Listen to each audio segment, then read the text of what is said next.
the Canadian Gaming Summit and welcome you all. Welcome to Vancouver, where it all began for us in 2006 when we acquired the summit. That was our first summit in 2006, and this is our 11th in 2017. And we're very confident that this year will be great. In keeping with our theme, the rapid pace of change, we've developed some really compelling content, and we have 3 outstanding keynote speakers. The summit is only possible with the support of our sponsors and our content committees. So thanks to them.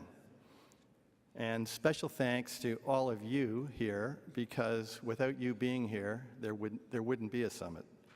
So now, without further ado, it's my privilege and pleasure to welcome BCLC CEO Jim Lightbody.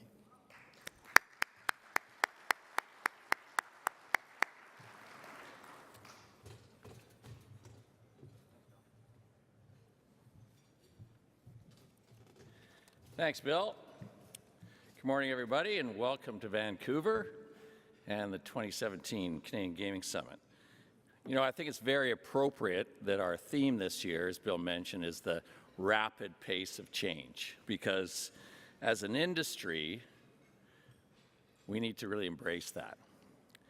You know, in order to change, you have to have some courage, and in order to succeed, you have to innovate and continue to challenge the status quo. So that means we're going to have to think bigger than we have before. We'll have to be bolder than we have been before. And we're going to have to be braver than we ever have in the past. Because the one thing that we know about our business is that we've been very successful. However, that success breeds complacency. And we need to break out of that complacency and break out of this lull of sleep so that we can start to embrace the change that we know we're going to need for the future. At BCLC, we've set our vision to be widely embraced as exceptional entertainment. So what does that look like? Well, we believe it'll look like an environment where we have a lot more people playing our games.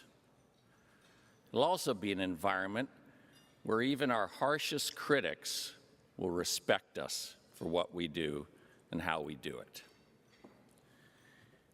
And one of the things that really excites us about this vision and this opportunity, and I believe the opportunity is for the whole gambling industry, is the potential that lies among us. You know, I'm going to propose to you that in many respects, the gambling industry is a niche business. So what do I mean by a niche business? Well, a business where we're garnering more than 80% of our revenue from about 10% of our customers. So by definition, that makes us a niche business. Mind you, we might be the biggest niche business in the world, but we're a niche business. So let me give you a couple examples of some other industries that went from a niche and transformed into a mainstream business. I don't know how this is going to work today in this audience, but raise your hands if you have a tattoo. Okay, I see quite a few hands up there, and I'll bet you 30 years ago, I wouldn't have seen any, unless there were some former sailors in the room and they had the old, oh, we have one sailor out there. So if you look at the tattoo industry now, over 52% of the tattoos that are being applied to people are being bought by women. And if there was, in most groups, I see way more than 30 to 40% of the people in the audience, when I raise that, standing up or raising their hand, that they have a tattoo. So the tattoo industry innovated around the kind of designs, the kind of applications they use, and now it's more than just sailors and bikers who have tattoos. I'll give you another example, the running shoe business. 30 years ago, companies like Adidas relied on a very small niche, the jocks, the athletes, to sell over 80% of their footwear. And they came in black or white. Today, I'll bet you, when you go back to your businesses, there's lots of people wearing running shoes to work. There's colors that come out of every end of the spectrum. And now there's even technology that can print pictures on your shoes that'll be different than anybody else's. And again, there's an industry that embraced some change, embraced some new technology, embraced some innovation, and challenged the status quo, and was able to shift from being a niche business relying on a small group of customers to one that is now mainstream. So let's think about that as we go through the next few days, and think about how we can transform the gambling business from niche to mainstream. And opportunities like this summit bring the chance to challenge what we've done before, the chance to collaborate with some new people, and the chance to learn from one another's experiences. And this year's agenda, you're going to get lots of opportunities to do that. There's been some great presentations that have been planned, some educational programs that'll go concurrently throughout the next 2 days, and networking opportunities for all. And let's not forget the trade show floor that's just on the other side of the wall behind you. So in closing, I'd like to thank the Canadian Gaming Association for choosing BC to host this year's summit. And most importantly, I'd like to thank all of you for attending the next 2 days and giving us an opportunity to learn from each other and learn about how we can change this business. So I hope the next 2 days will inspire some new ideas and foster the kind of innovation, the relationships, and discovery that we will need in order to shift this business from niche to mainstream. Thank you very much.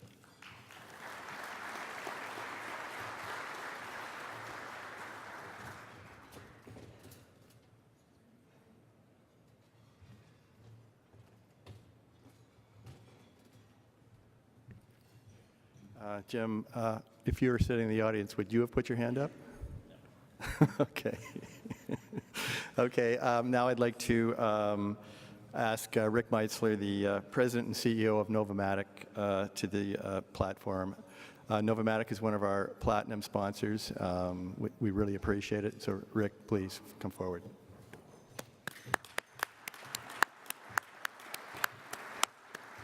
There you are. Good morning. Thank you and welcome to the 2017 Canadian Gaming Summit. As Bill mentioned, I'm Rick Meitzler with Novomatic America as President and CEO. Next month will be my 40th year in the industry, so I'm one of the senior guys here, I think. And I have the privilege to introduce our keynote speaker. So let me tell you a little bit about him. James L. McQuivey, PhD. He's the Vice President and Principal Analyst. James is the foremost analyst tracking the power and impact of digital disruption on traditional businesses. His consumer models identify the ways consumers have embraced digital experiences, and his strategy models help companies prepare to serve those consumers. He applies this knowledge to a wide variety of industries, from financial services to consumer media and entertainment, to help each deal with digital disruption. He is the author, most recently, of the book, Digital Disruption: Unleashing the Next Wave of Innovation. In addition to keynoting at several industry events like NAB and SXSW, James is routinely sought after for comment by such publications as the New York Times and the Wall Street Journal. He also appears frequently on NPR and CNBC. James earned his PhD in Mass Communication Research at Syracuse University and also holds an MBA. Please welcome Mr. James L. McQuivey.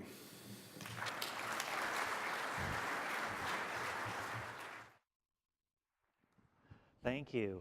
Good morning, everyone. It's a pleasure to be here with you. Thank you for letting me join you here in lovely Vancouver. I was able to run the seawall today early this morning because I'm on East Coast time. So for me, I was up at 4:30, 5:30, running around the wall. Absolutely beautiful. So already this day is off to a good start for me. I'm hoping that we can now extend that and make the next hour or so useful to you as well, as this day has been for me. And in order to do that, I'm going to introduce you to a couple of concepts that are shaping the way your businesses will evolve in the next, well, foreseeable future. I'm going to introduce the concept of digital disruption. You can see that in my title there. And as Rick mentioned to you, that's the title of a book that I wrote some years ago. So I do get the humorous opportunity once in a while to say I literally wrote the book on digital disruption. So I'll share some of that with you and what digital disruption means and how it operates. I'm going to connect it to a few other things, and when we put that all together, it will lead to what I'm going to describe as the future of customer experience innovation. That sounds kind of heavy.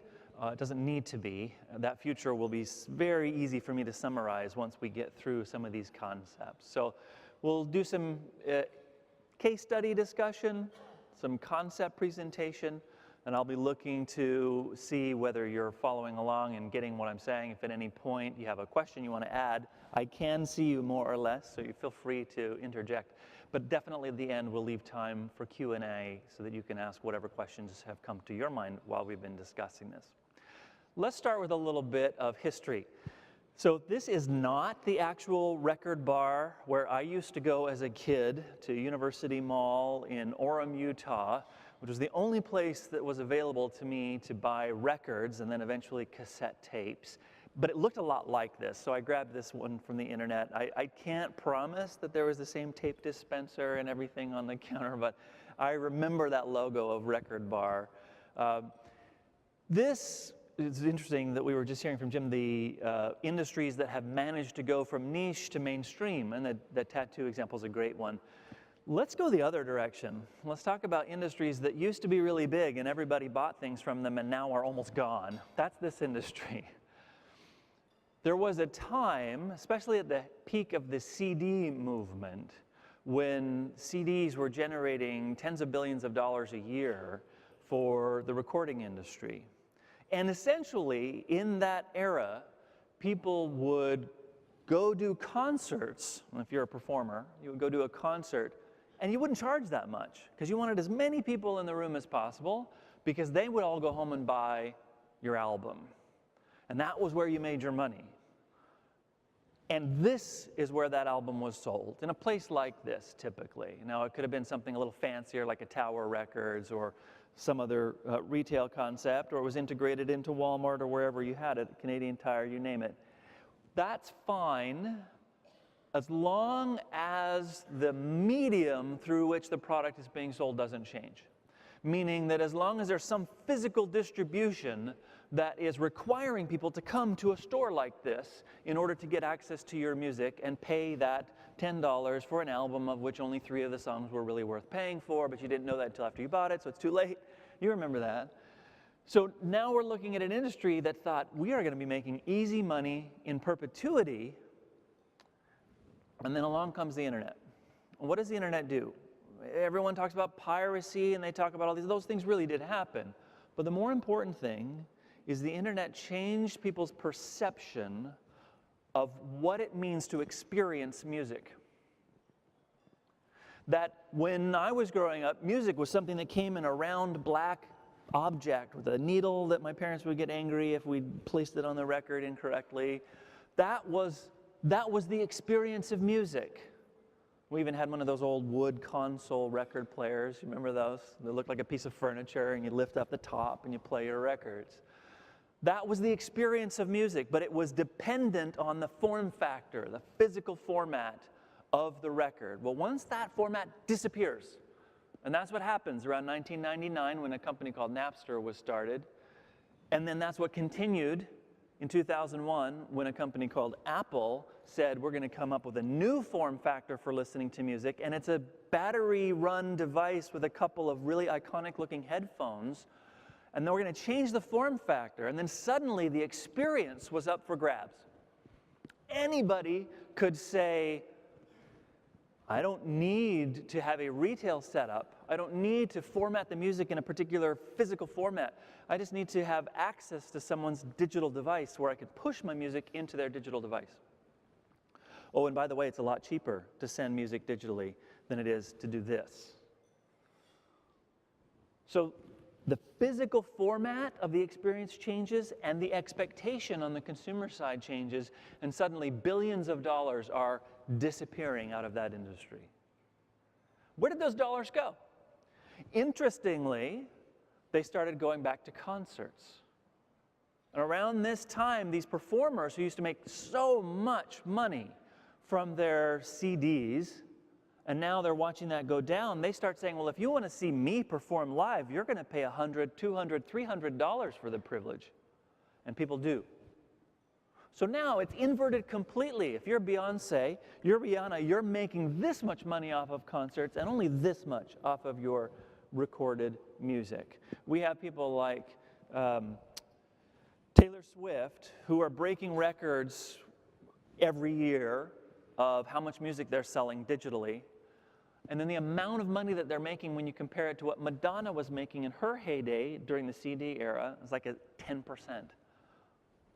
More people are listening to Taylor Swift than listened to Madonna around the world, but she's making less money off of the actual act of listening than Madonna. So I've made my case, I think, that a massive, multi-billion-dollar global industry can be completely disrupted when two things happen. One, we change the physical format of the actual experience, and then we change in tandem the consumer expectation of what that experience needs to be. You put those two changes together, and the industry is dramatically changed. They're not dead. Some of the companies that used to be in there are dead, but the other ones are still there. They just make their money differently. And they appeal to the customer differently. They work through different channels than they ever had to before. They develop completely new experiences they didn't even realize they would eventually have to make. So all of that from one slide. Don't worry, I've only got 100 more slides. We'll have that much time per slide. No. So let's break this down. How is this happening? What is digital doing to make this happen? And how likely is it that these same factors will apply to other industries? So let's take a really boring industry now. No offense to anyone who maybe has made their living in anything similar to this, but this is a Whirlpool washing machine. Think about Whirlpool. It's one of the largest brand names in home appliances around the world. Longest running, I guess I should say. Samsung has eclipsed it in market share, but longest running. It's been around for, I can't say exactly how many decades, but nearly 100 years, if not 100. And this is a very fine washing machine, I'm sure. But if you are Whirlpool, for all of those decades of your existence, you thought your job was to make this awesome machine, physically put it into the distribution channels that you have relationships with, do a little bit of marketing, sprinkle some marketing dust, and then you're done. You really didn't have any way to know who was using your machines, how often they were using your machines, what they were using them for, whether they were really satisfied. Every quarter, you'd watch your numbers go up and down. You'd spiff certain products in certain regions to get the numbers back up. Maybe you'd slightly change the product configuration year after model year so that you keep your numbers to whatever market share number you were hoping for. And that was that business. It was largely an operations business oriented around the physical format of the product, not the experience of the product. And if you look at those buttons and switches and knobs, and I don't know how many of you in here do your own laundry, I hope many of you, but in the process, you know that those buttons never really make sense. You might have 17 buttons or dials or knobs or settings, and you only use 3 of them. And you're always wondering, really, what is that other thing, and what difference does it make for my laundry experience? So it's about the physical format, not about the experience. Then all of a sudden along comes a company called Amazon. We're going to use that name a lot over the next hour. Amazon comes along and says, Sure, the product is a washing machine, but the experience is the laundry experience, and I want to have my hands on that experience. So I'm going to invent something. Let's call it a dash button. This is just a little piece of plastic. It's really got three components: a button hooked up to a battery, which turns on when you push the button. That battery then powers a Wi-Fi radio, which you set up once, and you set it up and tell it your home network, and you tell it what product it's supposed to represent. And when you push the button, it automatically places an order, and that order goes to your Amazon account and matches it to the detergent that you've chosen, Tide in this case. So all of a sudden, in this industry where you didn't have to care who your customer was or what they did with your machine, there is now a new third party that has introduced themselves for a total of $5 to buy one of these buttons. Oh, and by the way, they give you the $5 back the first time you use it. So they have now inserted themselves into the laundry experience. They are collecting data. How many times did you press that button? When did you press it? Suddenly, Amazon now knows your behavior patterns to a level that Whirlpool never even imagined was possible. Never would have even wanted that data, because that's a different business. We make machines, we don't do that stuff about knowing how you use those machines. So what happened, and this is a really interesting story, by the way, because the dash button was announced very late in the evening on March 31st, now 2 years ago.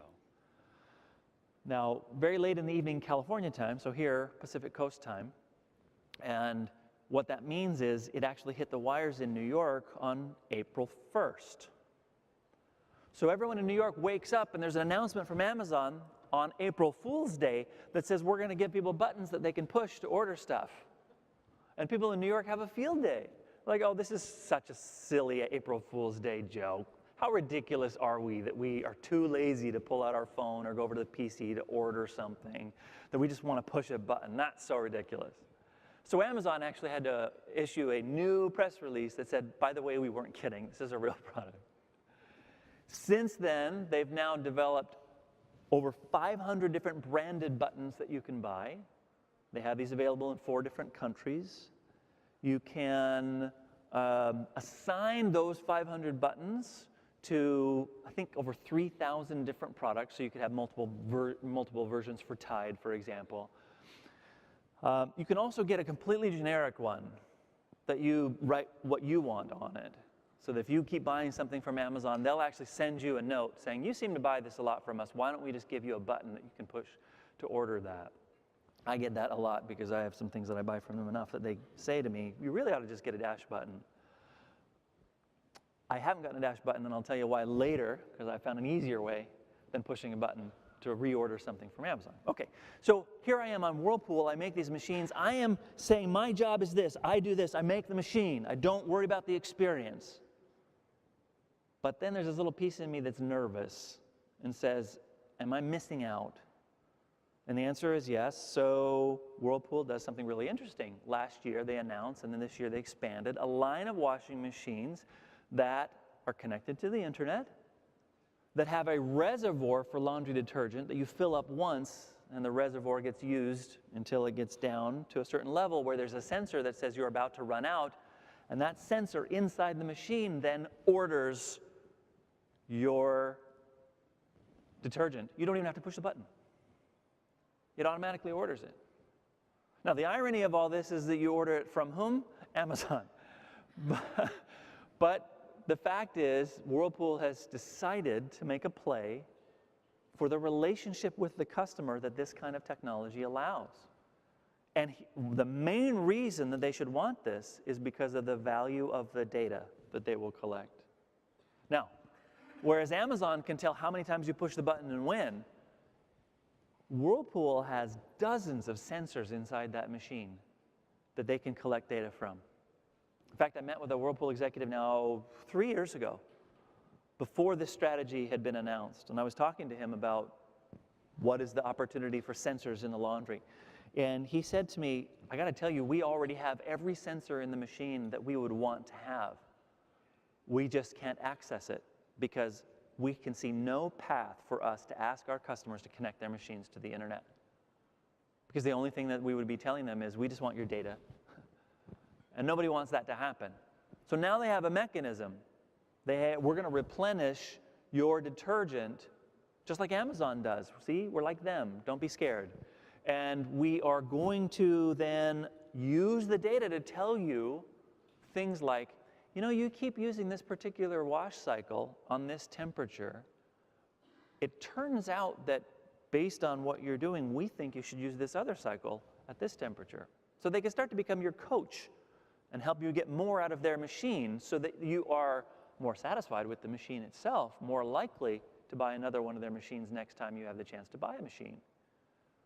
So suddenly, by getting involved in the experience, by pulling data out of the experience and then feeding that data back to the experience that the customer is having, they are no longer in the washing machine business, they are in the laundry experience business. And that's a very different business. He still has a washing machine at it, in the middle of it, but that's not the focus. The focus is on how does that customer experience the laundry? How do they have their needs met? How are they satisfied or not by that experience? So right now, we already have a three-way conflict here. Amazon wants in, Whirlpool's already there, Tide wants in. And how great for Tide that their name and logo are emblazoned across the top. Now, if you notice what I did is a little trick here. I put the Tide logo over the Whirlpool logo. It's not the only way you can use that machine, but I was trying to make the point. Tide is trying to say, we're the brand that matters in this environment. But here's the problem. Tide gets none of that data. Nothing. At the end of the month, Amazon sends them a little report that says, people push their Tide buttons 365 times or 3,072 times or whatever the number is. That's all they get. They don't know who it is, when they push them, how often the same people push them during a month versus only once in a month. So Tide has the brand presence. They have the customer lock-in, but they don't know the customer at all. That's the battle that's now happening across every single industry that I'm working with. More and more people are using this opportunity where the physical format of the product experience is becoming less and less important, and the consumer perception of the experience, the engagement of the customer, becomes the primary thing now.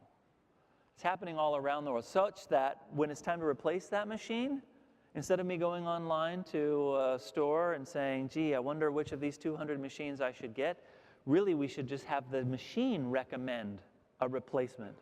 Based on all the wash that you've done, based on the cycles that you prefer, this is the machine for you. And you can just push a button and have it sent to you. So now we have possibly a fourth brand that wants to get involved here, and that's the retail brand. All of this is a shift. It's a shift from the transactions of a product-oriented business to experience-driven relationships. And that's going to be the theme of my comment. When I'm talking about the future of customer experience innovation, it's going to be about building relationships through customer experience. But it begs this very, very important question. Whose relationship is it? Amazon, Whirlpool, Tide, Home Depot, all want to have that customer relationship. I could walk into any industry scenario and talk you through the overlapping companies that want the relationship with the customer. And if you're looking at gaming as a narrow, hey, we provide gaming services that have certain physical characteristics to their distribution, casinos in certain regulated areas, or we have lotto in certain specific arrangements, all that. If you think that's the industry you're in, you're not going to be aware of the fact that there are all kinds of people in adjacent spaces who want the relationship with the customer that you think you are building. I work in the automotive space quite a lot lately. You can't imagine how terrified these companies are. They're watching Tesla make cars that drive themselves. They're watching Uber say, no one needs to own a car anymore. You can have a car pick you up, and eventually that car won't even have a driver. So instead of us all needing cars which are parked 97% of the time, we could have really only 3% as many cars fully utilized all the time. Now, the math doesn't actually work that way because we usually all want to drive at the same time. That's the issue. And then we all want to park at the same time. But let's imagine a world in which people start saying, well, in order to get cheaper transportation options, I'm going to go to work an hour earlier and come home an hour earlier or an hour later and later, and so that you get cheaper transportation options. And pretty soon companies start managing their workforce with the expectation that instead of needing a parking lot that's massive to hold everybody, we need a very small parking lot and mostly a staging area where people are getting dropped off by their self-driving cars. I mean, you can go down this scenario and you can very quickly imagine that being in the car business where you make this physical car no longer matters. Instead, you're in a transportation services business where you have to have the relationship with the customer, but who has the relationship with the customer? Is it Tesla? Is it the insurance company? Is it a rental car agency, a livery service like an Uber? Or is it just Google or Amazon? Or will Apple ever actually release the car that they're supposedly building? So many people want that transportation services relationship. And I would say to you that gaming has very unique, specific characteristics that you are expert in. That's why you're in the space. But from a customer's perspective, you are a way that they spend their entertainment time and money to meet certain emotional needs that they have. Those emotional needs are fairly flexible. They can be met by movies, as you know.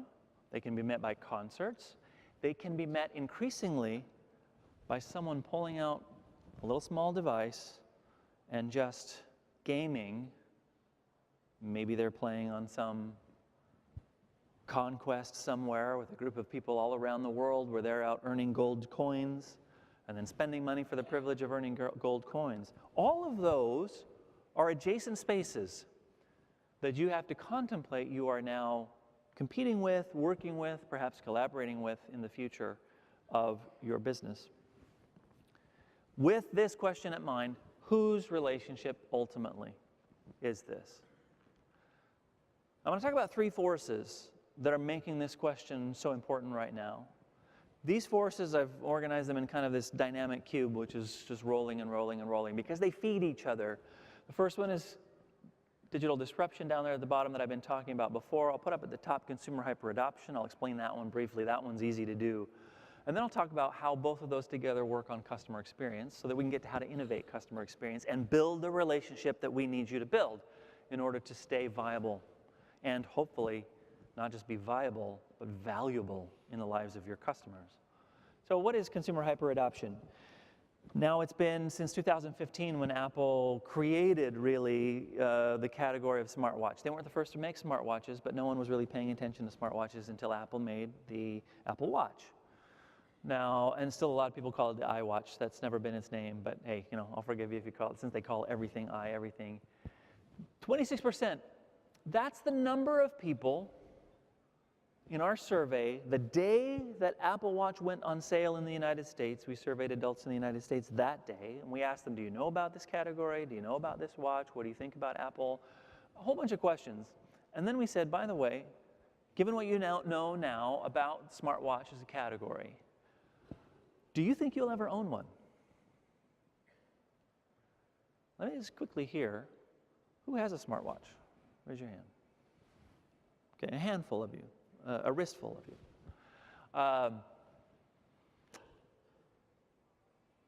When we ask people this question, do you think you'll ever have a smartwatch? 26% said yes.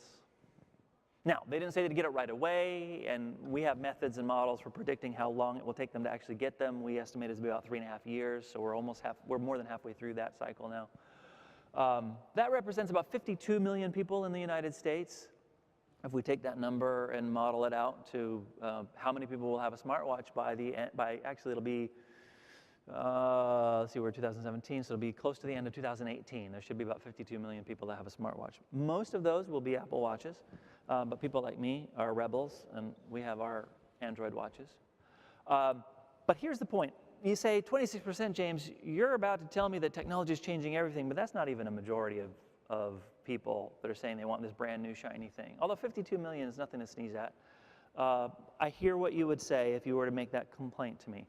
But here's what I want to share with you. Go back to 2001. Remember I talked about music. We said that there was a time when Apple said, we're going to change the physical format of music. We're going to revolutionize music. By the way, who in here ever had an iPod? Ever? Many more of you. Okay.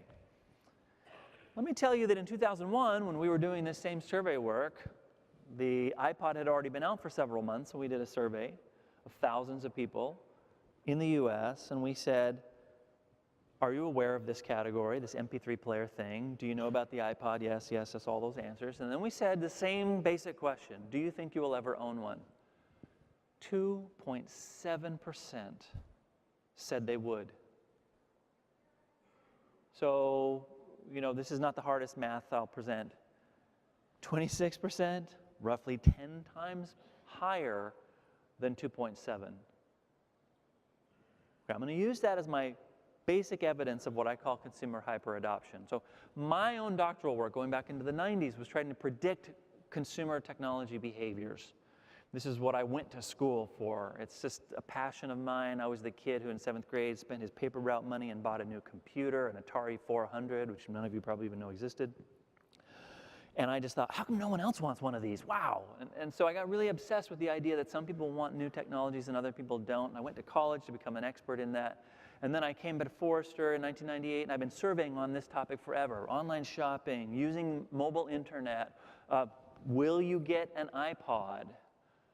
And you get answers like 2.7% of people saying, yeah, I think I'll get an MP3 player, or any brand, not just Apple's. And I say, yep, that's what all of my scholarly learning has told me, that very few people, when a new technology comes out, are prepared psychologically to say, yes, I will someday have that. And that actually it takes several years before they see enough people in their environment doing it, before they hear enough positive stories and they hear very few negative stories, that they think, okay, I think I'll get one of those cool iPod thingies that everyone else has with the white headphones. That was exactly how the iPod started out. Consumer hyperadoption is basically me coming to the recognition that all of my education is no longer useful. That Apple can come up with a completely new device and say, we're going to put it on your wrist, and it's basically a computer more powerful than the one you had in your office in 1995. And we're going to put it on your wrist, and you're going to do really weird things with it, like draw love notes to your partner or whatever on your wrist. And 26% of people, the day that it goes on pre-sale, they can't even see one in the store yet. They can only look at them online. 26% of people say, yeah, that makes sense to me. I think I'll someday have one. That's just absurd. From all the research that I looked at over the last 100 years that people have been trying to predict, how will we know who will try a new technology and when will they try it? And then suddenly I get numbers like this. This all started around 2010, actually, where we started to see crazy numbers coming back in our surveys, where people, and it was actually Apple, with the iPad. Same kind of thing. We get out to model. We're going to try and forecast how many people will have an iPad someday and when will they get one. And we go and we do the modeling, and this is my job. And I say, you know what, there's going to be about 10 million people who are going to want this first version at this first price. That's a big number. Okay, great. Now, how long will it take them to get that device? Well, we apply everything we've learned in the past. We say, well, it's going to take them about 2.5 years. They did it in 9 months. In 9 months, Apple was able to say we sold 10 million of something that didn't exist before we made it. And here I am, the technology adoption guy, saying, this doesn't compute. This isn't supposed to happen. And then just a couple years later, this happens. So that in 3 years, they'll sell 52 million of something. And now this is becoming common, where not just Apple, but Amazon, even Microsoft, when they first made the Kinect camera for the Xbox, sold 8 million of them in 3 months. It's the fastest selling consumer technology product in history at that point. Since then, it's been surpassed by every time Apple releases a new phone. They sell 20 million in like a weekend. Samsung actually gets close to that too now with their new phones. So it's a remarkably different world that we're living in, that you are living in, and it's called a world of consumer hyperadoption. You are more willing to try new things now than you were in the past, even if you're not aware of it.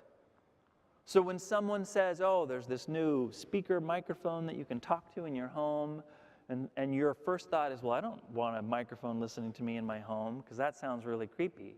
And then 3 months later, when you're like, hey, I've heard that there's this new speaker microphone thing, I probably want to get one of those.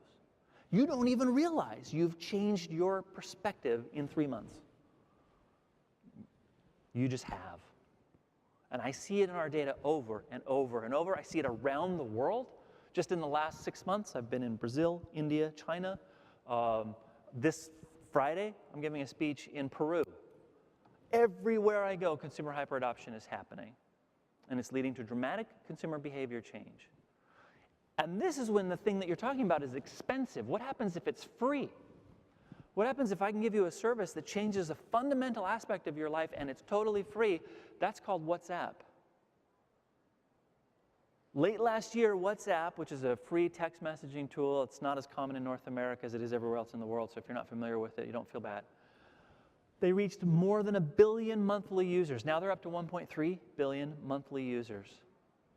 And they use this, most of these users, as their primary tool for communication. They don't have email. They don't have text messaging, because that costs money. This is free.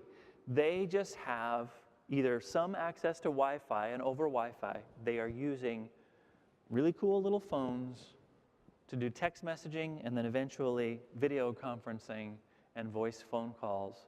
This is killing the telecommunications industry. People who thought our job is to make telecommunications infrastructure and connect phones to it, and then we'll have exclusive access to all the revenue that people will generate for us. And meanwhile, WhatsApp said, well, I'm just going to make an app that just does text messaging for free. By the way, in the developed world, it's not free. It's $1 a year. Facebook bought WhatsApp a couple years back, spent billions of dollars for it because it's extending their ability to reach into less developed markets where Facebook itself isn't as successful. So, consumer hyperadoption. I've probably spent more time on it than I need to because you are all living this. I could, and I have done this in workshop settings before, where I've said, I want each of you to think of one thing that you now do regularly that in the past you said you would never do. Related to technology. I don't want to hear about other stuff. And people will come up with it all the time. I was actually doing a workshop with the largest publisher in North America, and we had like 50 people from their marketing team in the room, and I say, okay, let's talk about what are the things that you do that you swore you never would. And people will say, oh, I remember the first time I shopped online, I was so nervous, and now I shop online all the time. And then one woman in the room, working at the largest publisher in North America, in the world actually, said, I have to confess, I read books on my phone. And everybody in the room was like, oh, you read books on your phone? You know, we're a publisher here. She said, yeah, but it's just so much easier. I'm on the subway and I can just pull up on my phone. And she said, I swore I'd never do it because I love books and I love paper and I work in this industry, but I read books on my phone. Okay, consumer hyperadoption does that to us. But consumer hyperadoption doesn't exist alone. It's fueled by this other thing that I talked about called digital disruption. So let me explain what digital disruption is very quickly. It's very simple. Even though the word digital is in there, it's not about the technology. It's about the economics that technology enables. So think of it this way. In the world of old business, very few people could raise the amount of money necessary to bring a completely new disruptive idea to the market. And this happened. It happened all the time, but it tended to happen like once a decade per industry. And as an industry, you just did your thing. You know, you did what we did. We make washing machines, or we provide casino services, or we make cars. You do your thing. And every once in a while, someone comes along and says, I want to change that. You can see them coming. You know it's going to be hard for them. And very often, they fail. So you're kind of safe. That was old disruption, old business. The economics of digital disruption blow all of that completely up. What you can do, because it's so cheap to bring a new idea to market in any industry, many, many more people will try it. Now, not all of them will do so successfully. Some of their ideas will be really dumb. I mean, Flappy Bird, if you remember that, for a while was a huge worldwide sensation. And some guy just coded it in a couple of days because he wanted to learn how to make a gaming app. Made himself a multimillionaire overnight, didn't really have the best business savvy, so he wasn't able to sustain it. But is that a good idea or a bad idea? I mean, it's a good idea if you measure it in terms of how many people played the dumb thing. It's a bad idea if you really just play it and realize how bad an idea it is. But that was a new kind of competition. A little blue person up there in my diagram who said it's super cheap and easy for me to make a game that will entertain people, in this case for free, although they did add in-app purchases later on. The result of more people spending less money per idea to release ideas means more ideas. An explosion of disruptive ideas, things that come out of left field, things that seem to surprise you completely and you can't imagine how anyone can make a business out of that, things where people don't have the same cost basis to reconcile the way you do. That's digital disruption. That's what it feels like. So you have consumers who are ready to change. You have businesses who are economically enabled to change. You put those two things together and the world has changed. And that's what leads to a new focus on experience. Because the economics of digital disruption not only enable, they require businesses to deliver improved experiences. So it's not just about making a cheaper washing machine or making a washing machine with buttons that actually make sense. The product, sure, you can always improve the product, but the experience around the product. So let me go back to Whirlpool as an example. This new line of machines that they're making, and then actually a bigger line that has some other features too, they're app-based. So you can actually, instead of pushing any of those buttons, pull up your app and say, soccer clothes, start. And the machine knows what to do with soccer clothes. And it does it, pulling the detergent in, sets the right temperature. They even have sensors in some of these machines that can tell whether the clothes are rinsing clean or not. And if they're not, do another cycle without asking you for permission. All of these things happening in such a way that are experience rich, that satisfy the customer at a level that they weren't satisfied before or capable of being satisfied before, other than just saying to someone else, you go do my laundry. Now we have a data-driven laundry experience, an improved experience that sets a higher bar for that industry. But what's happening, of course, is that we as customers are the recipients now of how many wearable devices has someone tried to sell you? How many sensors are going to show up in your kitchen? How many in-car technologies are being talked about? How many of all of these things are coming at you from every side? Too many. And so as a consumer, even though you're hyper-adoptive and you're willing to try new things, you really can't make sense of which things to try and when you should try them and where to put your energy and your effort. It just takes too much. So the secret here is that as all these new experiences are being offered to you, some of them will achieve relationship status. The best experiences tie together as relationships. So I am actually neutral on whether Whirlpool will be successful with its app-based control mechanism for the washing machine. I like it. I think it's a cool idea. But remember, I'm the kid who spent his paper route money on a computer in 7th grade. But I am convinced they have to try to make that relationship, because if they don't, someone else will. And who that someone else is going to become very apparent when you say, why should I even pull out my phone to say soccer clothes? And pull up your app, wait for it to load. Maybe I have to sign in with my password, all that annoying stuff. Why can't I just say, Alexa, wash my soccer clothes? And the machine starts. That's going to happen next. So this relationship that I was laying out between Whirlpool, Amazon, Tide, Home Depot, that battle is continuing. The better that Whirlpool gets at making an experience, the easier it is for Amazon to come in and target becoming a director of that experience, of owning the relationship, and maybe even getting permission to collect the data from the machine so that Amazon now knows as much as Whirlpool does. So there's a big fight that's still going to continue here in that industry. These are companies that you hear about all the time. I'm still going to put Uber up there because as a rider of Uber, it's an amazing experience, even if the company is melting down because of its arrogance. So from an experience perspective, Tesla provides an experience like no one else does. Uber, it's the same kind of thing. On the bottom row, maybe these are things you're less familiar with. Under Armour, some years ago, completely redefined itself when the CEO said, we are no longer in the fitness apparel business. We are in the health, fitness, and wellness business, and we happen to make and sell apparel. So he was really understanding, we're not this company that makes these products. We are this company that helps people achieve their fitness and lifestyle goals.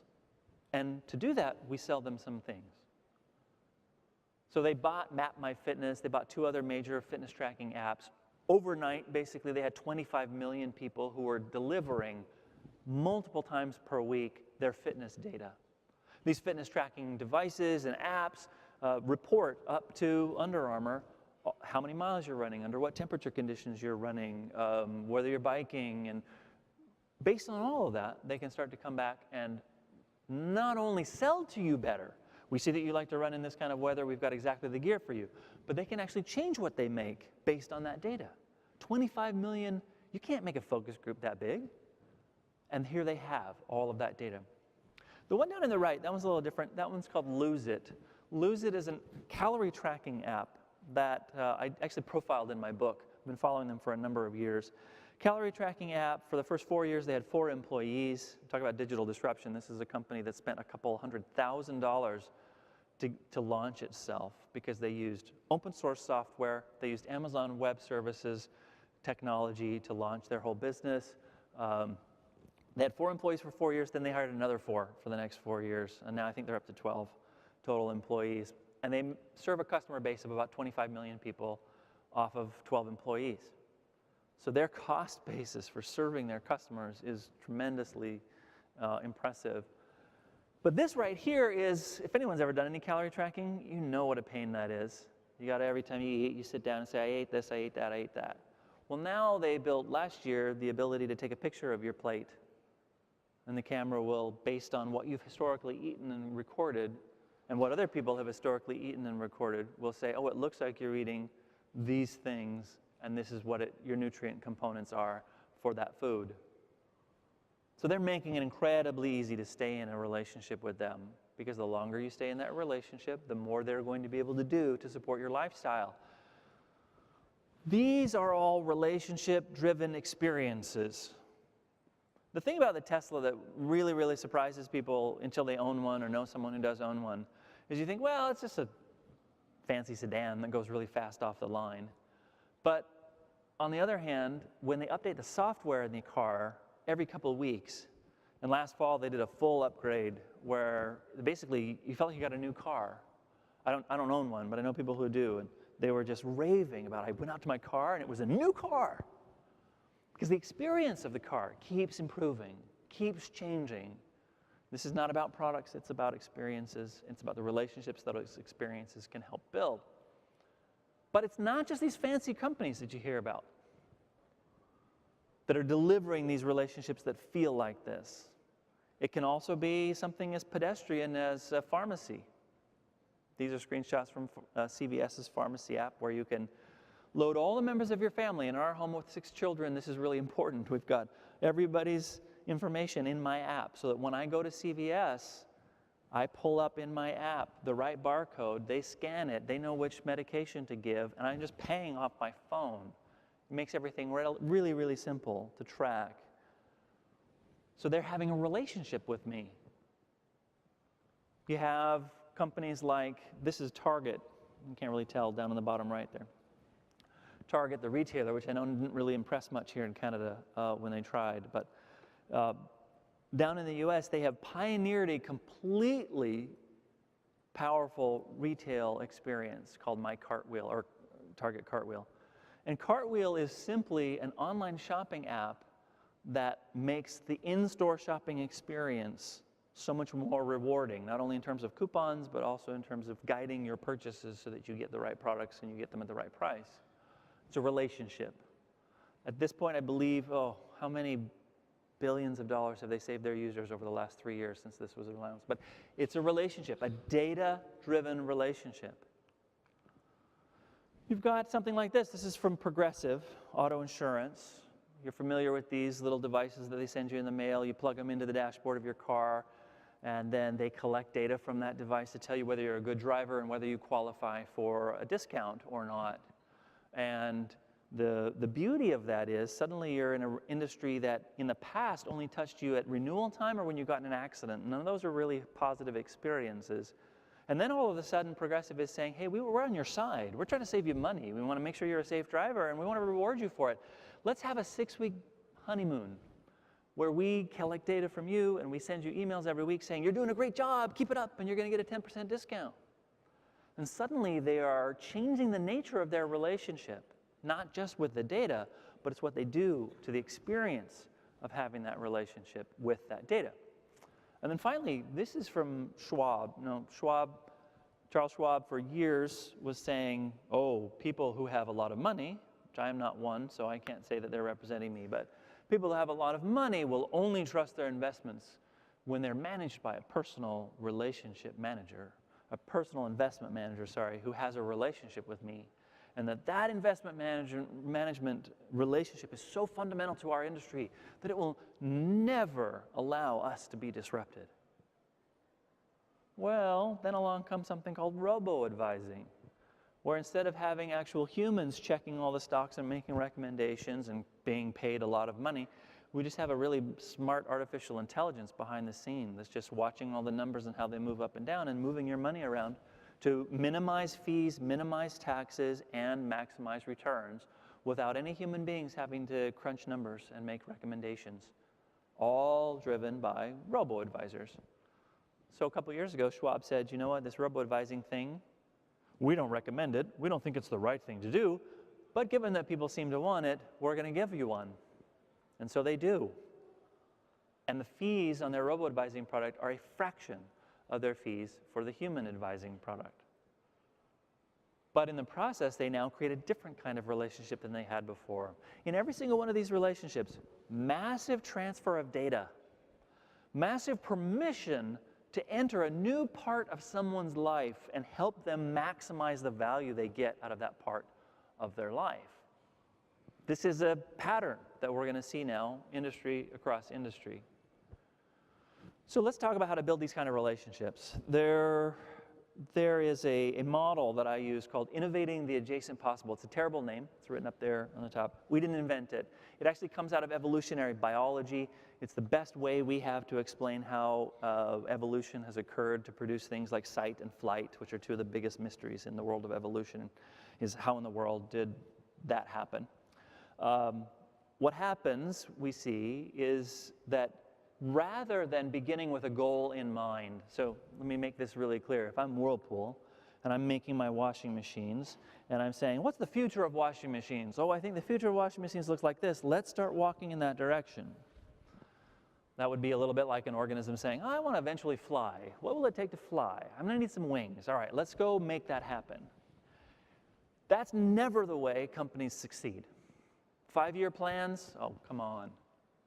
Instead, what happens in nature and in business is that people look at where they are now and they say, how could I improve that? How could I, if I'm a company, I'm saying, how could I improve my customer's experience? So put your customer in the center of the current experience that you currently deliver, when they're using your gaming experience. And historically, you might have thought, a little bit like the record bar, I just need to get them in here more often so that they're using and buying our records more often. I just need to get them here more often so that they're doing the lotto or they're in the casino or whatever it might be more often. And that's a nice 1980s way to think about your customer. But the 2017 way to think about your customer is, here they are right now. What else do they want? What's next for them? What are the adjacent possibilities that they might find valuable? And those things will always be outside of your current circle. They might be here, here, here, here, here. You find pretty quickly that you can think of a list of things that people might want. And you're already doing this to some extent. Oh, well, if I'm running a large gaming venue, well, then I know they like music. That's an adjacent thing. Well, okay, so go there with them. What else do they want? Well, they might want concert updates so that they know when their favorite bands are coming. That's another adjacency. And pretty soon, you see, each one of these little steps that you take with your customer leads to possible next steps. And that's how, if you're Whirlpool, you don't say, what's the future of washing machines? Let's build it. You say, well, what do we have right now? We've got a washing machine that does this, and it would be better if it also did that. Okay, let's make that. And it would be better if it had a reservoir in it instead of needing to reload it every time. That way the computer could do the reloading based on the cleanliness of the wash. Okay, let's add that. And then pretty soon you end up in the future without actually having planned it, because your planning ability for the future isn't really strong anyway if you're human, which I hope all of us are. So in this model of innovating adjacent possibilities, what you're doing is saying, what's the experience that I'm currently delivering, and what are the things just right next to it? I don't need to go over there to providing home insurance. Actually, speaking of home insurance, there's a company in Brazil that I was meeting with in December called Porto Seguro. They're a car and home insurance company. Now, the insurance market in Brazil is very, very complicated. They don't actually have mandatory auto insurance, which makes it, you don't have to buy it. So they have to really work hard to get their customers to buy it. And so they focus on their customer at a level that most auto insurance companies don't. And one of the things that they were finding is that, well, they were getting a lot of claims from people who parked their car in Sao Paulo, which is crazy to park your car in Sao Paulo if you've ever tried it. They parked their car in Sao Paulo, and then they came back and it was either stolen or broken into or damaged in some way. Well, and then the insurance company ends up paying for it, and the insurance company's like, well, that must be a terrible experience for them. To heck about us having to deal with the claim, it's really a terrible experience for the customer. What would the customer want next? You know what the customer would want? They'd want to know that they could park their car somewhere that's safe and secure. I know. Let's build a network of parking relationships where we don't own the parking facilities, but we've partnered with these parking facilities so that when you get in your car and you say, I'm going downtown Sao Paulo, and you tell your car insurance company that you're going to park in Sao Paulo, just think about this. This is such a weird thing for a car insurance company to do. And the car insurance company app comes back and says, oh, based on where you're driving, because we looked at your GPS, based on where you're going to, because we looked at your calendar or you told us, we recommend this parking lot. There will be a valet waiting for you at 8:17 or whatever time we estimate you're going to arrive. You pull up, the valet sees you, knows you're coming. There's no exchange of paperwork. The deal has already been managed on the back end. Suddenly, the car insurance provider has satisfied your next need, which is, I want to make sure my car's safe while I'm gone. And so it's in the hands of an approved parking lot attendant who's going to valet park that car, and then I'm going to arrange payment through my insurance company. So it's suddenly, I'm not a car insurance provider. I'm a transportation services provider. I am giving people what they need next. And then the next thing they realize is these cars need to operate properly, so we need to offer people services. So next time you're in Sao Paulo parking, we might say, hey, you've needed this oil change to schedule. How about we route you to this parking facility where they will do your oil change while you're parked and in your meetings, and then you come out and your oil change will be done. That way, what are we doing as a car insurance company? We're reducing our risk completely. But we're also giving you the next thing you need. You stack enough of those next things on top, and you're no longer a car insurance provider. They've done some very similar things with the home insurance side.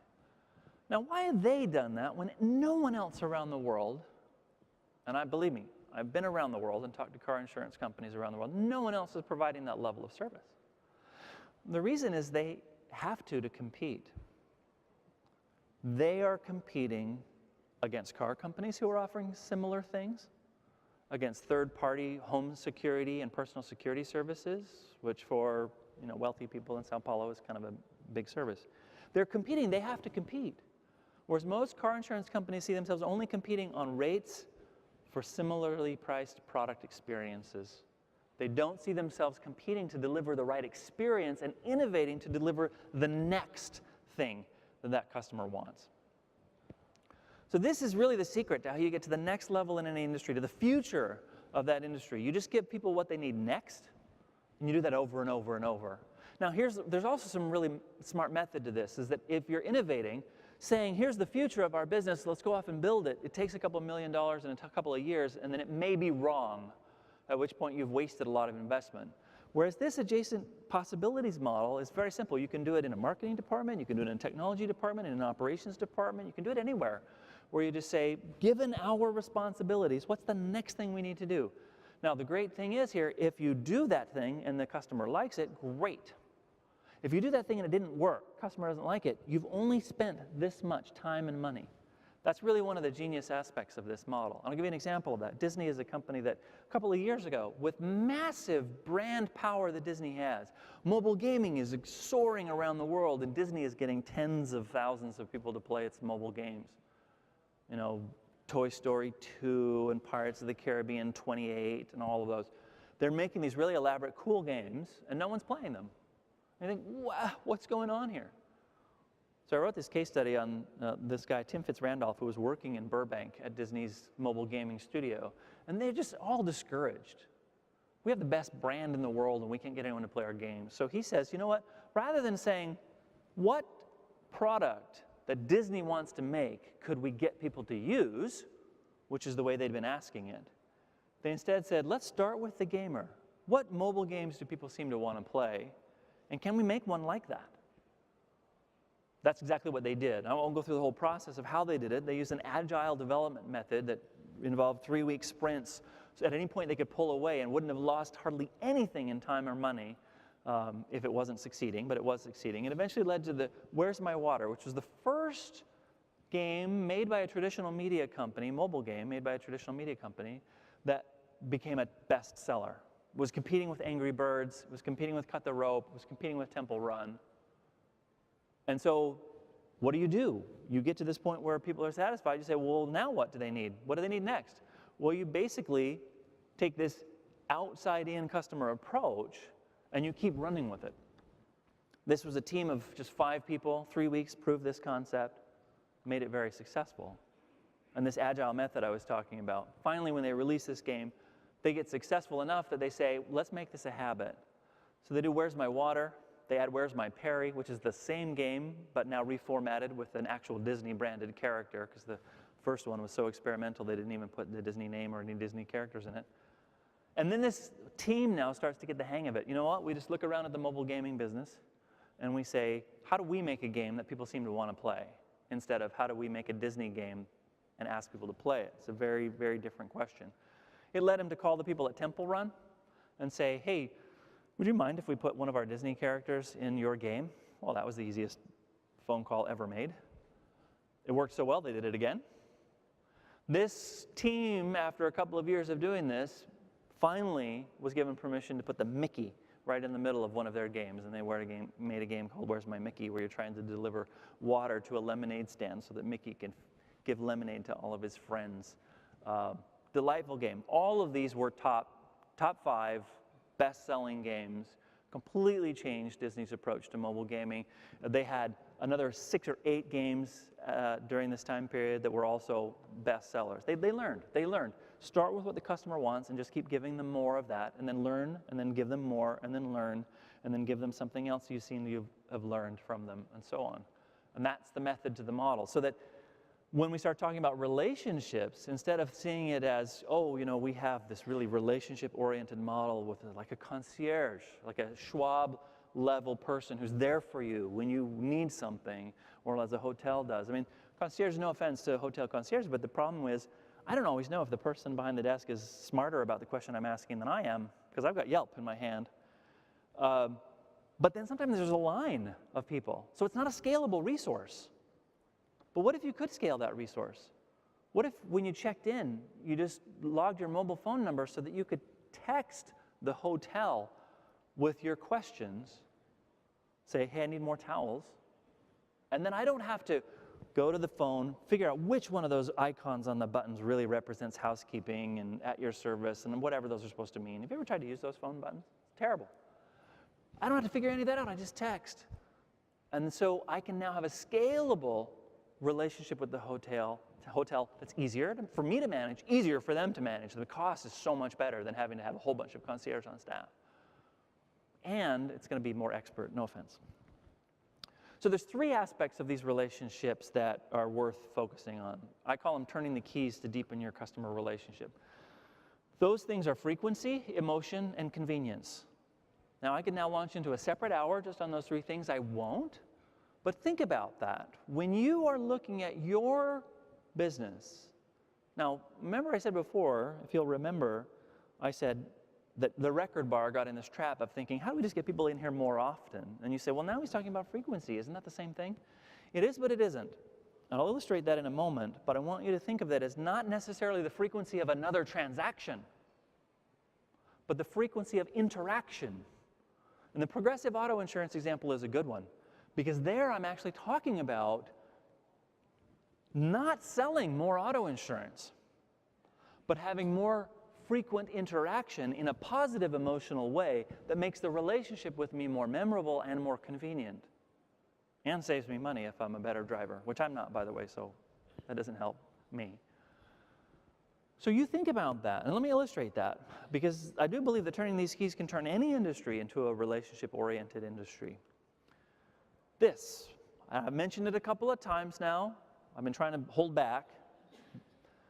But if you're familiar with this, the Amazon Echo, this is the original. There are now 5 different products in this lineup, including 2 that have cameras in them and 1 that has a screen, which are just out now in the last couple of weeks. The Amazon Echo, of course, famous for its Alexa personal assistant that's built in. It's got a microphone array that can hear where you're speaking from anywhere in the room and try to isolate your voice. It doesn't always work great, especially if you're in a house with 6 kids, but it does work pretty well. When this product was released, this was another instance where people said, what does Amazon think they're doing? Samsung already makes better speakers. Sonos makes higher-end speakers. Bose makes way better speakers. Why would Amazon make a little speaker tower that sits in your room? Sure, you can ask it to play music with your voice, but that's not that really important, is it? Isn't it about sound quality of the product? All these things, I heard them all. I had clients calling me and like, what do you think of that product? And I said, this is not a product. It's a relationship. The secret here is that Amazon's trying to get you to go from that person who buys from them once or twice a month to the person who talks to them every day. 1/3 of the people who have one of these talk to it multiple times a day. Well, what's the financial value of talking to Amazon multiple times per day? 0. I mean, the product that they sell you doesn't hardly cost anything, especially if you get the newer ones, the dots. They're tiny and they like $49. But the fact that your mind is on a continual loop of, I have needs, Amazon can fulfill. I have questions, Amazon can answer. I have expectations, Amazon delivers on those expectations. That's the relationship that's being formed here. And that's why I say I actually wrote about this product before it was invented. I said the day is going to come where Amazon's going to make a product very much like this. And as a key part of that discussion, I said the important thing here is Amazon might even give these away for free. Now, they never have, so I missed that one. But at some point, you would. Because you want one of these microphones in every room of your customer's house, so that no matter where they are, no matter what they're doing, they say, oh, I need something. Alexa, in my home, we have 7 of these. We can order products from Amazon anywhere we are in the home, and I do all the time. While I'm packing, and I'm figuring out what running gear to bring for Vancouver, I say, Alexa, what's the weather in Vancouver tomorrow? She tells me while I'm packing. My hands are free. For me to come to the airport yesterday morning in Boston, I said, Alexa, ask Uber for a ride. She logs into my Uber account. She says, there's an Uber X car about 7 minutes from you. Shall I call it? Yes. All while I'm, making breakfast or something, getting everything ready. I could pull out my phone. I could even do that on my watch, some of those things. But why? 70,000 years ago, humans evolved the capacity for conversation. And we're still pretty good at it. Some of us maybe worse than others. But so Amazon is injecting itself into a 70,000-year-old habit that we have of conversation-based relationships. And they're using this platform to do it. So the way it works, of course, you can say things like play Postmodern Jukebox. And if you don't know the music that I'm talking about, go home and listen to it. Or you can say, what's the weather in Vancouver? You can say, tell me a joke. I've got a 10-year-old. We've heard every joke that Alexa can tell multiple times. In fact, our 13-year-old, every time she starts a joke, he answers it because he's heard them all too. Spotify. You can actually access a competitor to Amazon's music service right through Amazon's own product. You can ask Uber for a ride. You can ask Domino's for a pizza. And you can now ask Starbucks to have your drink ready on your way to work. Because they know where you live, and they know where your favorite Starbucks is. So you just say, tell Starbucks to have my drink ready. And then you go, you pull over, and there it is, your name written on it, all paid for, and out you go. You start to get a sense here of how complicated these relationships are going to get. Because Amazon is killing it on the frequency, emotion, and convenience side. And Starbucks and Uber and Domino's and Spotify don't want to be left out. So they're joining Amazon in this relationship venue. And I'll be honest in my appraisal. I think they're all winning right now. It might change at some point if Amazon says, well, now you have to pay us per customer transaction, which right now there's no money changes hands in any of these deals. This is just Amazon making their own platform successful, and these other companies making sure they don't get left out. I wonder what app there might be for a lotto, where you could ask Alexa to generate your numbers, or to statistically analyze what numbers you should play and make recommendations. That'd be an interesting one. So the new relationships that I'm talking about, every single one of these, from Whirlpool on down to these last few that I've mentioned, for it to work, the company has to win the customer data. And then you have to know what to do with that data. That's going to be a really, really important skill. So when we're talking about operations and technology and customer experience, none of this is just a front-end thing that you tack on, like a social media or a website. This is about fundamentally integrating the way you serve your customers all the way back to the technology at the center of it. Because data-rich relationships are stronger than transactions or record bar transaction-style relationships.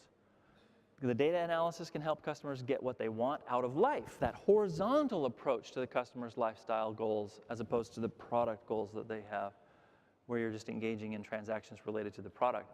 The insight that you get out of it creates the opportunity to know exactly how to expand horizontally, how to make these adjacent leaps into other parts of people's lives to support their lifestyle aspirations. And then, of course, successful use of data earns permission to collect even more data. So if I'm Whirlpool and I say I'm collecting this information about your washing machine, but I would also like permission to collect that information about your kitchen appliances. Now, I know some of you you're sort of squirming in your seats every time I talk about more data, more sensors, and that's appropriate. You should squirm.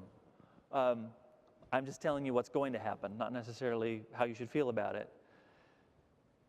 As some companies prove that they are just better at using data, better at keeping it secure and private, better at giving you value based on the data, and they can really demonstrate it. We collected this much information from you, and it led to this product, this service, this recommendation. That's the value of our data use. Some companies will prove themselves better at that than others. So how do firms do this? I'll just very quickly turn to a couple of thoughts for how to get yourself in this mode of being a relationship-based company. It starts with what we call customer obsession. Customer obsession is not an original term to us, though we're really trying to make people familiar with it, because everywhere we go, people say, oh, I'm already customer focused. And usually they're not. In fact, we're writing a report right now that says, you think you're customer focused, but you're not. So we've had to use the word customer obsessed to really drive the point home that customer obsession means starting with the customer, not with our product. It's Disney saying, what do people who play mobile games seem to want to do? Let's make one of those, as opposed to Disney saying, what else do we have in our brand portfolio that we could make a game about? Very different question. Customer obsession requires this approach. The biggest obstacles of being customer obsessed are internal. So when we ask people about the changes that are happening in their industries, we first of all say, do you believe that digital is really changing your industry? 89% of people say yes. When we say, are people in your specific company excited about that change? Overwhelmingly, the answer is yes, 65%.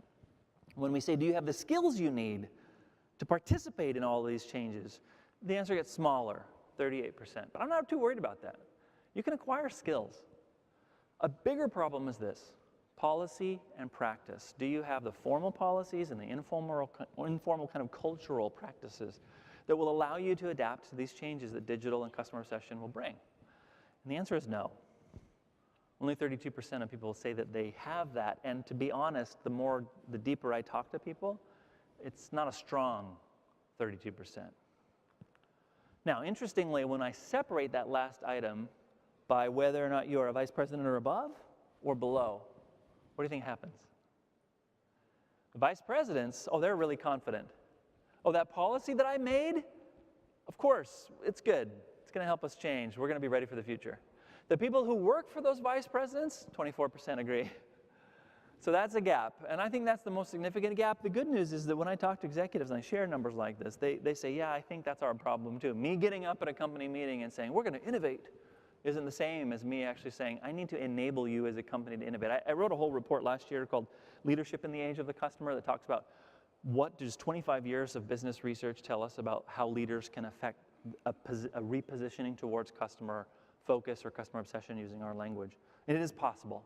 There are specific things that leaders can do to not only feel good themselves, as this graph would indicate, but to help the rest of the company feel motivated and inspired to make a customer-obsessed shift.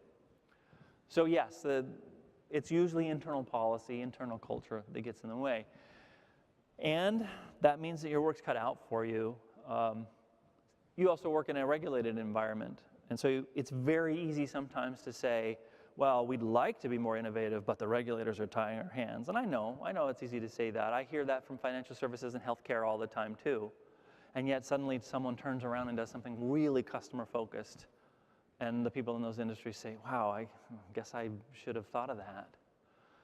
So what I would recommend to you is that you think about what kind of relationship could you build? And it's not just a relationship, and you may actually be, from a regulatory perspective, we need to be careful in this. It's not about getting people to do the transaction more often, but it's about getting people to think of you as a partner with whatever transactions they are doing and the context that surrounds it.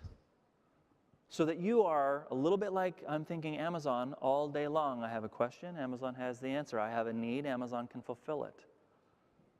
When they have an entertainment moment, it's like, oh, I really need to do something different. I really need to be stimulated. I really need to go try some Risk. You can go to Whistler and try Risk, or you can come to your venue and try Risk. These are elements, fundamental elements of the personality of the people, that if you're more connected to them in a relationship way, not just the loyalty points, hey, you're a frequent user, that it can be involved, but if it's only just about points and tracking things, it's not the same as we understand why you come here and we know what you need next. So my recommendation is for you to think about these future-ready relationships today. Place a big bet on a radically different customer relationship. Be thinking about how could people experience the services we offer differently? How could we be top of mind in helping them meet their entertainment and social and risk and variety needs differently than they currently do? Develop some specific couple of experiences that put customer outcomes at the heart of your process. Say internally, how would we be different if, as a company, we wanted to really give someone this next thing that we think they want? What would it take from us to do that? And then you design that experience for the customer with those things in mind. Are we going to make the interaction more frequent, if not the transaction? Are we going to make it more emotionally meaningful? Hey, you are here to get this emotion fulfilled, and we are going to deliver it. And then can we make it as convenient as possible for that to happen? If you take those couple of thoughts in mind, it will change the nature of the conversation you have internally. It will not be as operations focused. And I have a hunch, if you're like every other industry in the world, that you start from operations and work out to the customer. If you reverse that, and you start with the customer and you work back to operations, you'll find that these kinds of questions are easier to answer. So I encourage you strongly to think of your customer in their full context and be excited about that context. They are. It's their lifestyle that you are helping them accomplish. And so you can be that partner, I believe. All right. With that in mind, I'll thank you very much for your time and your attention, and I'll open up to any questions or comments that you want to add. And I've talked so long that you probably forgot how to speak, but I want to give you the chance. Yes, sir. Yes. Yeah, I'll repeat your question too, so go ahead and stand.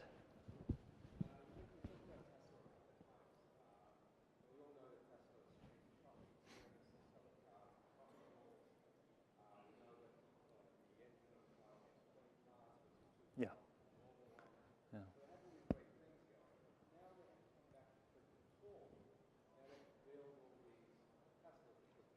Yeah. Yeah. That's a great question, very insightful. So the question is about Tesla. We all know that Tesla is this amazing company. They make cars that are easier to maintain and all these things that we've talked about. But the question is a very good one. Now they suddenly have to come back to reality, and instead of making just 50 or 60,000 cars, they have to make 400,000 cars for the Model 3 that people have pre-ordered. Could have talked about that too. We didn't talk about that. That's hyper adoption right there. 400,000 people said, I'll put up $1,000 for a car that has no defined delivery date and may or may not happen at all. Very different experience. Okay, so here's what's going to happen, I believe. I believe, first of all, that the car is not going to be a tremendous hit. I believe it'll be as good a hit as the Prius or the Nissan Leaf or these other electric vehicles, and it will have certain advantages over them. So if you're just going to do, if you're going to do within industry, within category comparisons, it'll be as good as those, or probably even better. But that's not where Tesla competes. They don't compete within industry. They compete with our imaginations. And I think what's going to happen is that it's going to bring Tesla's brand down a bit. It's a little bit like what happened to Saturn that General Motors made starting back in the 80s when everyone's like, oh, Saturn's a different kind of company, a different kind of car. And it was for the first period of time, and then eventually it's just another kind of car company that's just like everyone else. I think that's going to happen to Tesla. And it might happen actually really, really quickly. And here's my prediction. Elon Musk is going to sell the Tesla brand because he doesn't really want to make cars. He wants to make batteries. Because the future of much of our economy is dependent on batteries. All of the devices we carry, the cars themselves, every other kind of robotic, and wait till you see the robotics explosion. It's going to change the number of batteries that we need. Even if the robot charges himself or herself at the end of the day, it needs to be charged. There needs to be batteries in there. So I think that's what he really, really wants. And then he's going to say, oh, you know, I built Tesla, it's an amazing thing, and I sold it to those guys, and boy, they blew it. He's going to really wash his hands of the whole thing. But I think if you end up buying Tesla, let's imagine we put our money together and we buy Tesla, the company. I think you could still be obsessive about the experience that you deliver. You could still, the brand would be coming down a little bit, but you could still deliver, because honestly, delivering a better experience than all the major automakers, not that hard to do. You're not stuck with these dealer networks where you have obligations to make sure that you try and push people to high margin products for the dealer's value, and then you're trying to drive all these repairs back to the dealer. That's a really big issue for the automakers. You also don't have the same union considerations that you have to worry about that add a whole bunch of cost to your operation. So I actually think it could be a very viable business. It's just that the brand's going to come down. It's going to come a little bit back down to earth, and they could continue to, if they're smart, they'll only make 3 or 4 models of vehicles forever. But Elon Musk will have been off to space and hyperloops and digging tunnels. Have you seen his latest thing with the boring machine? This is a massive tunnel-making machine. He wants to build highways underground so you can go, 50 miles at a stretch without any turns or intersections and just go 100 miles an hour. The guy thinks audaciously, and he's had a pretty good track record. But anyway, great question. Another question. Yes, ma'am, here, and then sir, after.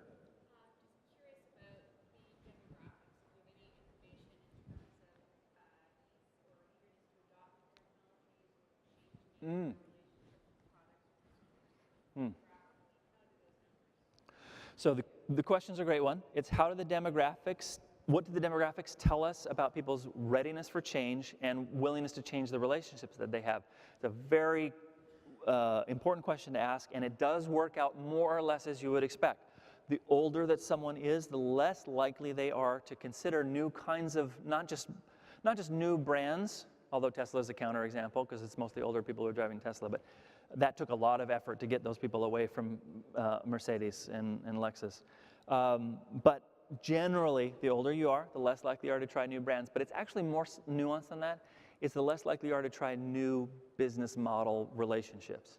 So, there are people in that cohort who are saying, well, I want to go to a dealer. I want to kick the tires. I want to haggle with the guy. Or I don't think I'm getting a good deal if I don't haggle. So those are just learned habits over lifespan. That said, we are still seeing amazing rise in digital behavior in the older populations. And so, anybody in here who has an aging parent who uses FaceTime, that it's completely weird that a person who could never really use a computer is FaceTiming on their iPad, which is my parents.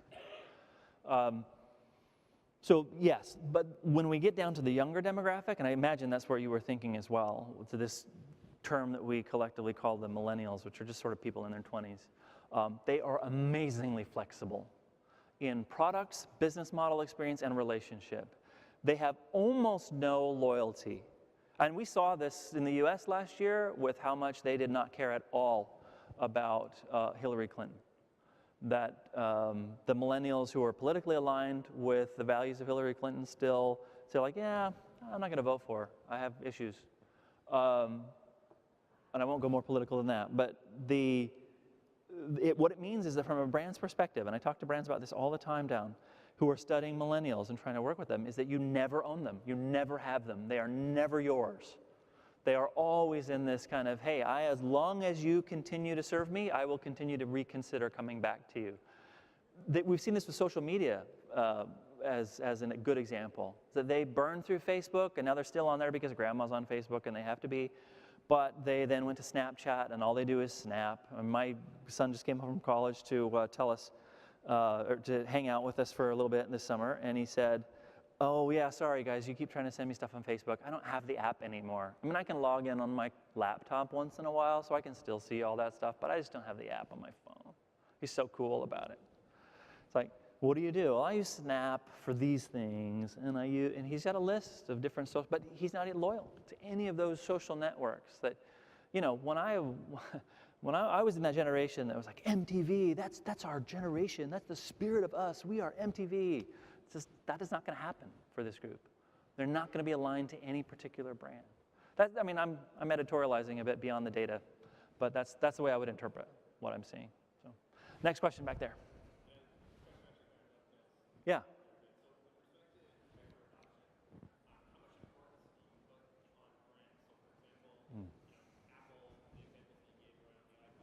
Yeah.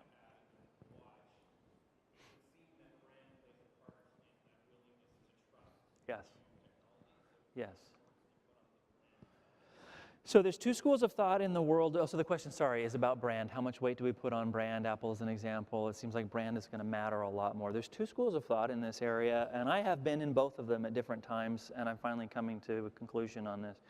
One, there's a school of thought that says, like I just described, young people aren't loyal to anything, so the brand isn't going to matter. The problem is, psychologically, as human beings, we have developed something called a long-term memory that is based on the emotions that we accumulated previously related to people, places, objects, and brands. So brands are just dropping themselves in there. So what happens is, even if someone thinks they're not loyal, and even if behaviorally they still shop around, you can still, through a brand, reliably evoke a particular emotion that brings them back to you. And so we're seeing this with Apple as a company that people are getting disillusioned with. They're not as cool, their headphones weren't as neat as we thought, and they haven't really improved their phone. But, well, what do you use? Well, I have all Apple.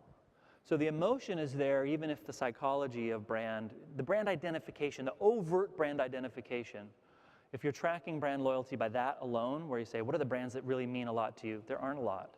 But if you look at the emotions that we can reliably evoke from you related to those particular brands, they're still pretty strong. So our recommendation for brands, and we're actually doing a lot of brand work right now. We hired a guy out of brand consultancy, Dipanjan Chatterjee, great guy, and he's been really helping our brand effort. And his whole recommendation is, you need to tie your brand more specifically to specific emotions. So a little bit like I was describing when I was saying, what is it someone's coming to your venue, if we're talking about a gaming venue, what is it that they're coming to your venue to achieve emotionally? They want to experience some risk. They want to experience some variety. That's actually part of our fundamental need set. Some people have it more than others, but we all have it. So you need to pay that off. You need to let people not only experience that, but tell them in your marketing message, you are coming here because you're someone who wants variety. And that will trigger an emotional expectation which they bring with them. Then when they get that variety, they'll have it fulfilled. Then afterward, you remind them as part of your ongoing relationship, we are the ones that gave you that variety experience, and we can give it to you again. And so that emotional subtext becomes very, very important, we think, to the future of brand success. Now I'm getting the hook over here. So thank you for your questions. Thank you for your time and attention, and have a wonderful event here today and tomorrow.